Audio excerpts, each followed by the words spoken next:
I hope you've enjoyed our discussion of Level 3 leadership, the introduction of the diamond model, and my definition of the leadership point of view, that it comprised of, do you see what needs to be done? Do you understand all the forces at play? And do you have the courage to act? This means that you'll be living more inside out rather than outside in. It also means that you'll be managing energy in a way that you will increase the level of buy-in from the people whom you're trying to influence or get to follow you.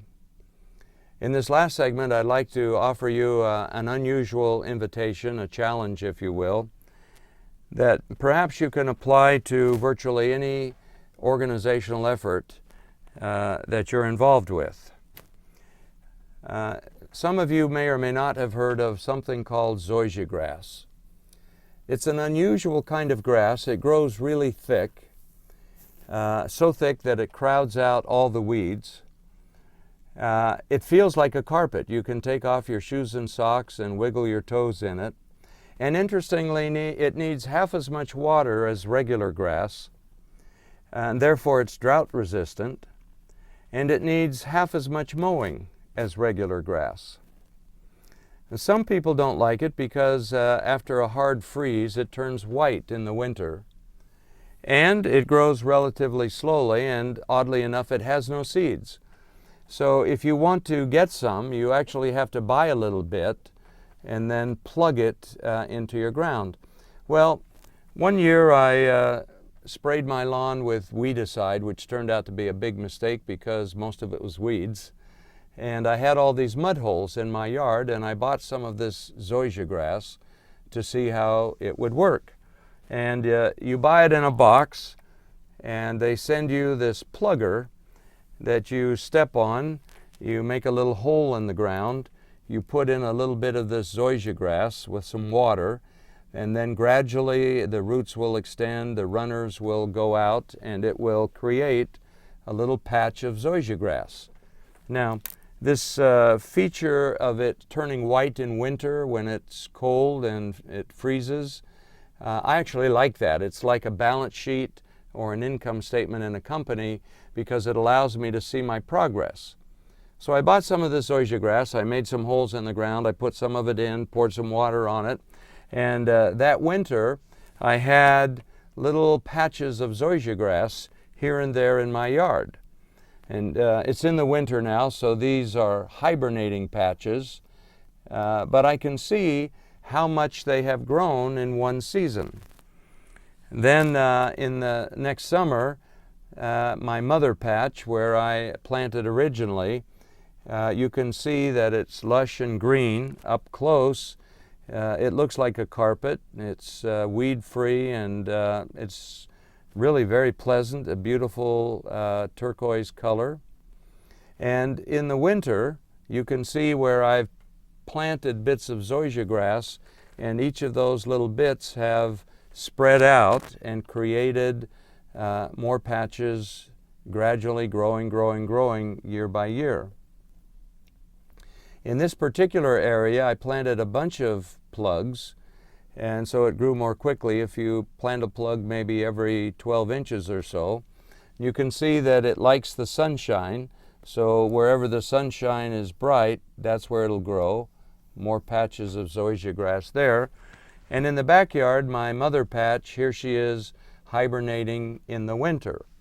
That same patch in the summer, of course, looks like this. But notice regular grass, fescue grass. A thunderstorm comes through, there's wind and rain and lightning, and it erodes. So now I've got a mud hole in my yard, and if you step through that and go in the house, she who must be obeyed gets unhappy. It's not a good thing. So here's my invitation to you. Be a zoysia plug. It's kind of an unusual invitation, I understand that. But let me explain what I mean. So my wife came home one day and she said, "Jim, I've sunk to a new low. I bought lawn art." "Oh no, what did you buy? A pink flamingo?" She said, "No, I bought this toad. He's quite big, and I've named him ICHABOD. So in the spirit of memorability, of remembering the story, right? Remember our discussion of the language of leadership. ICHABOD says, be a Zoysia plug. Find a mud hole in your organization, a process that needs to be fixed, a procedure that doesn't make sense, a bureaucratic red tape that needs to be cut out. Fill it in like a plug of zoysia grass. Don't wait to be told what to do. Don't require additional assets. Don't require permission from your boss. Don't require a lot of guidance and supervision. Just fill it in. Crowd out all those energy suckers, the people who say, you can't do this, you can't do that, it's not the way we do it around here. Crowd them all out by the sheer penguin-like enthusiasm and commitment and buy-in to your vision and purpose. Resonate with a smile, extend your energy to everyone around you, and help others on your team to find their resonance. And if you could do that, going by the fear of rejection, taking initiative and courage to fix things that are broken, doing that with positive energy and helping others to do the same thing, then I think you have a chance of creating a world-class team. Now, I'm not going to say it's without risk. I was burning leaves one day and I went in to watch a golf tournament, and then the next thing I know, my neighbor is pounding on my door, your lawn's on fire, your lawn's on fire. And one of the leaves from my burn pile had jumped over onto my hibernating zoysia grass, and it caught on fire and started to burn. It was no big deal. I went out, knocked it down with my broom. My wife came out and said, Jim, I'm so sorry. You put all that effort into planting zoysia grass and now it's dead. And I said, I'm an academic geek. And I said to her, level 3 grows deep. And she went, you're such an academic nerd. But do you know what? The very next day, not the next day, but the next month, that's that same patch. The roots were there. The vabes do grow deep. And if you're clear about your principles of leadership and you believe in the future you want to accomplish, I think you can make it happen. So be a Zoysia plug. Find a mud hole, fill it in. Don't require a lot of permission, assets, encouragement, support.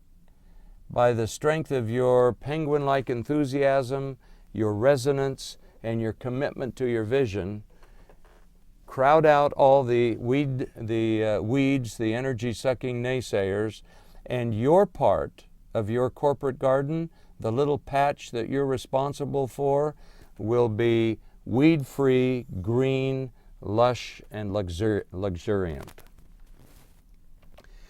Thank you very much for listening to me as we have explored the concepts of level 3 leadership. I wish you good luck and Godspeed in accomplishing your purpose in life, and I hope that you will figure that purpose out before you die, that you will create a personal charter for yourself, a charter for your department, a charter for your organization, and that with the strength of vision, you will be able to make that happen.